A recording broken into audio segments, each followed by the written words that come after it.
வணக்கம். இன்னைக்கு நாம ஒரு சுவாரஸ்யமான விஷயத்த அலச போறோம். அதாவது அதிகாரத்துல இருக்கிறவங்க கூட எப்படி பழகணும்னு பழங்கால தமிழ் ஞானம் என்ன சொல்லுதுன்னு பார்க்கலாம். குறிப்பா திருக்குறள்ல 70வது அதிகாரம் மன்னரைச் சேர்ந்தொழுதல். அதாவது ஒரு தலைவர் பக்கத்துல இருக்கும்போது நாம எப்படி நடந்துக்கணும்னு சொல்றது. இது இந்த காலத்துக்கும் எந்த அளவுக்கு பொருந்தும்னு நீங்க யோசிச்சிருக்கலாம் இல்லையா? சரி, வாங்க கொஞ்சம் ஆழமா பார்ப்போம். இந்த அதிகாரத்தோட பேரே மன்னரைச் சேர்ந்தொழுதல். அதாவது அரசரை சார்ந்து எப்படி நடந்துக்கணும்னு. சரி, அந்த காலச்சூழல்ல இதுக்கு என்ன அர்த்தம் இருந்திருக்கும்? ஆமா. இதுல ஒரு முக்கியமான விஷயம் இருக்கு பாருங்க. அந்த காலத்துல அரசர்கிட்ட சரியா பழகுறதுங்கிறது வெறும் ஒரு சமூக ஒழுங்கு மட்டும் இல்ல. அது ஒருத்தரோட பாதுகாப்புக்கும் சரி, அவரோட முன்னேற்றத்துக்கும் சரி, ரொம்ப அவசியமான ஒரு திறமையாவே பார்த்திருக்காங்க. திருக்குறள் இதை எப்படி சொல்லுதுன்னா, ரொம்ப அழகா சொல்லுது. நெருப்பு காயற மாதிரிங்கிறாரு வள்ளுவர். ஓ, நெருப்பு காயற மாதிரியா? ஆமா. அதாவது அரசர்கிட்ட பழகும்போது, குளிருக்கு நாம நெருப்பு பக்கத்துல போவோம்ல.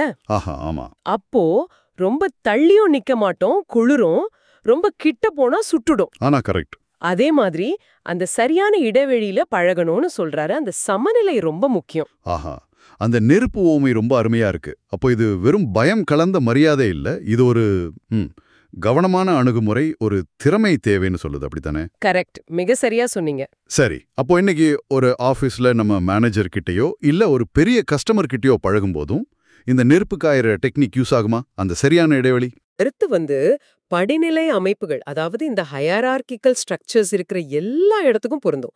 அது பழங்கால அரசா இருக்கலாம், இல்ல இன்னைக்கு இருக்கிற ஆபீஸா இருக்கலாம், ஏன் ஸ்கூல் காலேஜ் எதுவா வேணா இருக்கலாம். இது மட்டும் இல்ல, திருக்குறள் இன்னும் சில நுணுக்கமான விஷயங்களையும் சொல்லுது.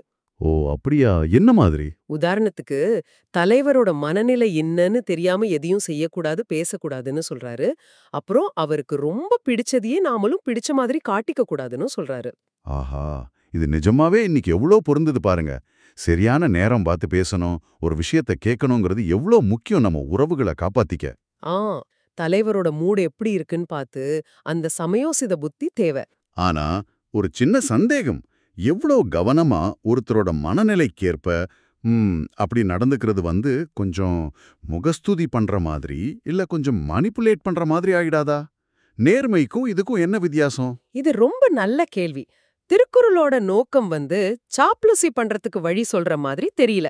அதுக்கு பதிலா தேவையில்லாத பிரச்சனைகளை எப்படி தவிர்க்கலாம், உறவுகளை எப்படி ஸ்மூதா வச்சுக்கலான்னு நடைமுறை வழிகாட்டுதல் மாதிரி தான் தெரியுது.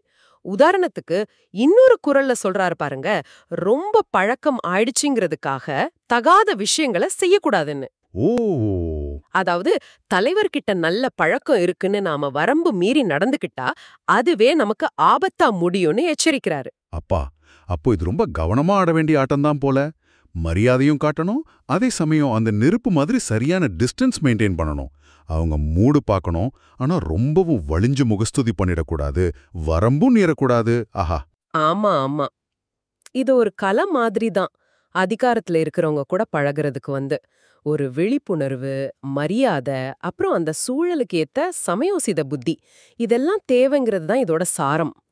பல 100 வருஷத்துக்கு முன்னாடி சொன்ன இந்த விஷயங்கள் இன்னிக்கும் பொருந்துதுன்னா, அதுக்கு காரணம் இந்த படிநிலை அமைப்புகள்ல மனுஷ உறவுகளோட அடிப்படை இயக்கவியல் பெருசா மாறலங்கிறது தான். ஆமா, இது நம்மள ஒரு முக்கியமான கேள்வி கொண்டு வருது.